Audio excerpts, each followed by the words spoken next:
La reflexión del día de hoy se encuentra en Hechos capítulos 17 de los versículos 24 al 31.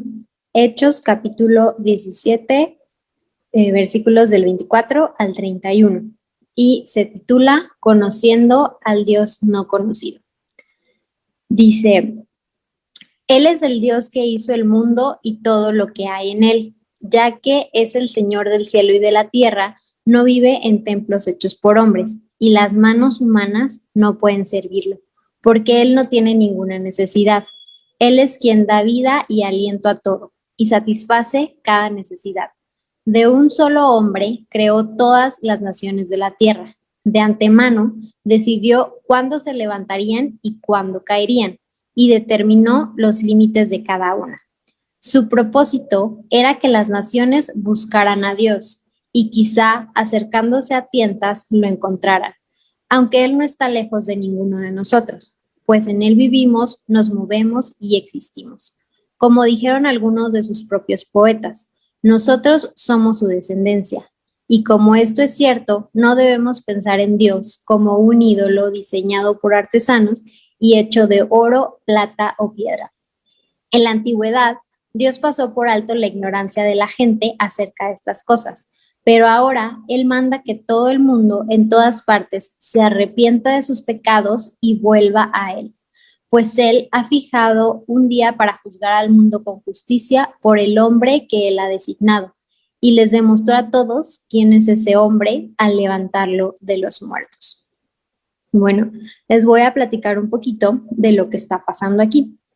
En este pasaje vemos la ocasión cuando el apóstol Pablo llegó a la ciudad de Atenas.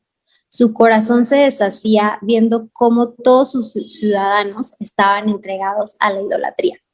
En el versículo 16 de este mismo capítulo, Lucas escribe: Mientras Pablo los esperaba en Atenas, se indignó profundamente al ver la gran cantidad de ídolos que había por toda la ciudad. Estos atenienses eran tan religiosos que adoraban a muchos dioses. Tenían diferentes deidades que se relacionaban con casi todos los elementos de la tierra, como el dios del mar, del fuego, del sol, etc. Pero a pesar de eso, para asegurarse de no dejar ningún dios fuera de su culto, habían dejado un altar donde adoraban al Dios no conocido. Pablo aprovechó la oportunidad y les dijo, en el versículo 23, porque mientras caminaba, observé la gran cantidad de lugares sagrados, y uno de sus altares tenía la siguiente inscripción: a un Dios desconocido. Este Dios, a quien ustedes rinden culto sin conocer, es de quien yo les hablo. ¿Cuántas personas hoy en día son tan religiosas como estos griegos? Creen en Dios y tratan de adorarlo, pero realmente no lo conocen. Y por la falta de conocimiento, terminan haciendo a un Dios a su manera. Hay personas que se llaman cristianas y lo único que buscan es a un Dios de milagros, un Dios de prosperidad, un Dios de sanidad. Hay cosas que debemos de saber de Dios para poder adorarlo, y Pablo las presenta de la siguiente manera. Número 1, ¿quién es Dios? Número 2, el propósito de Dios. Y número 3, la redención de Dios. Número 1, ¿quién es Dios? Después de que Pablo establece el punto de contacto con los griegos, se propone a mostrar las diferencias entre el Dios del Evangelio con los dioses paganos. El punto de partida de Pablo es el inicio de todo. Dios es el creador. Dios no fue creado por el hombre. Él es el que crea al hombre y todo lo demás que existe en el universo. A pesar de que en este discurso Pablo no utiliza ninguna cita del Antiguo Testamento, sabemos que sí hace referencia al Antiguo Testamento, como en este caso al relato de la creación en Génesis 1 y 2 o al profeta Isaías. Por ejemplo, en Isaías 42:5, que dice: Dios, el Señor, creó los cielos y los extendió, creó la tierra y todo lo que hay en ella. Él es quien da aliento a cada uno y vida a todos los que caminan sobre la tierra. Pablo continúa con la omnipresencia de Dios. Él no está limitado por el espacio ni por el tiempo, Como dice el versículo 24, no vive en templos hechos por hombres. Dios es inmesurablemente más grande que todo lo que la mente humana pudiera imaginar. También en Primera de Reyes 8:27 leemos la oración de Salomón frente al altar del Señor diciendo lo siguiente: pero ¿es realmente posible que Dios habite en la tierra? Ni siquiera los cielos más altos pueden contenerte, mucho menos este templo que he construido. Después Pablo en el versículo 25 dice: las manos humanas no pueden servirlo, porque Él no tiene ninguna necesidad. Dios no necesita la honra humana para existir y ser. Él es. Nuestro Dios no vive de la honra humana, sino que existe desde siempre y no necesita nada de nosotros. Más bien es por Él que todos los seres vivos tienen vida, aliento o respiración.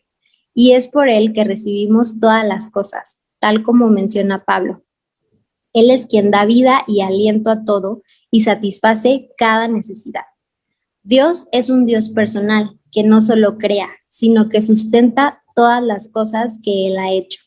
Y no solamente es el Dios creador y sustentador, sino que también está en control de toda su creación. El versículo 26 dice: de un solo hombre creó todas las naciones de toda la tierra. De antemano decidió cuándo se levantarían y cuándo caerían, y determinó los límites de cada una.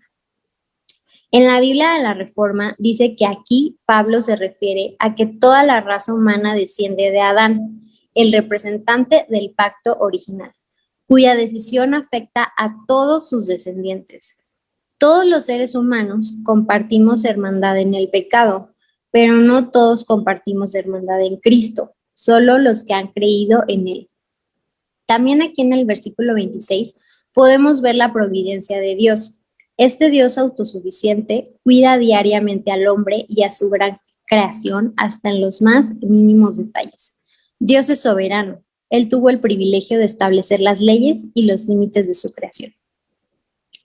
Punto número 2, el propósito de Dios. Pablo espera que la gente, aún cegada por el pecado, pueda a tientas buscar a su Dios hacedor. En el versículo 27 dice: su propósito era que las naciones buscaran a Dios y quizá acercándose a tientas lo encontrarán, aunque Él no está lejos de ninguno de nosotros. Pero desafortunadamente, los seres humanos no buscamos en verdad al Dios vivo, buscamos a algún Dios palpable. Y por eso estamos más dispuestos a hacernos un ídolo que podamos ver, que podamos tocar. Aunque el hombre no está en busca del Dios vivo y verdadero, sí está buscando algo, porque el propósito de Dios al revelarse en la creación y en la historia fue que el ser humano lo buscara. Y al no buscar a Dios, buscaremos otra cosa, otro ídolo que ocupe su lugar para adorarle, ya sean cosas materiales o no, como puede ser nuestra pareja, nuestro trabajo, el que piensen los demás de nosotros, e infinidad de cosas que convertimos en nuestro centro de adoración, para los cuales vivimos e invertimos todo nuestro tiempo, energía y esfuerzo. Sin embargo, Dios nos llama a que nos arrepintamos de esta idolatría. En el versículo 30, Pablo dice: en la antigüedad, Dios pasó por alto la ignorancia de la gente acerca de estas cosas, pero ahora Él manda que todo el mundo en todas partes se arrepienta de sus pecados y vuelva a Él. El arrepentimiento es un elemento esencial del Evangelio. Jesucristo comenzó predicando arrepentimiento. En Mateo 4:17, Jesús dice: arrepiéntanse de sus pecados y vuelvan a Dios, porque el reino del cielo está cerca. Pablo le pide a estos griegos que cambien su manera de pensar, que pasen de una creencia en los ídolos y dioses desconocidos a una creencia en el Dios que creó todo. Los griegos argumentaban que las personas podían ser cambiadas por el cambio de pensamiento, pero el arrepentimiento es mucho más que eso. El arrepentimiento es un cambio de voluntad, el querer buscar a Dios y abandonar el pecado. El arrepentimiento es un cambio de emociones, desear a Dios y aborrecer el pecado. El arrepentimiento también es un cambio de mentalidad. cambiar nuestros pensamientos y aceptar la Escritura. Punto número 3, la redención de Dios. Pablo pasó de predicar sobre quién es Dios, nuestro Creador, a quiénes somos nosotros, su linaje, a nuestra responsabilidad para con Él, conocerlo y adorarlo en verdad, a que tendremos que rendirle cuentas si lo deshonramos, el juicio. Pablo no habló explícitamente de la obra de Cristo, pero nosotros sabemos, gracias a su palabra, que está en la Biblia, quién es ese hombre que Dios ha designado, como se menciona en el versículo 31. Pues Él ha fijado un día para juzgar al mundo con justicia por el hombre que Él ha designado, y les demostró a todos quién es ese hombre al levantarlo de los muertos. Ese hombre que Dios ha designado es el Hijo del único Dios, hecho carne, que vino a vivir entre nosotros y vivió la vida perfecta que nosotros no podemos vivir, una vida libre de pecado. Este hombre dio su vida en sacrificio para salvarnos de la condenación justa que merecemos. Al tercer día, Dios lo resucitó de la muerte y ahora reina junto a él. Y un día vendrá a juzgar al mundo con justicia. Este hombre sabemos que es Jesucristo.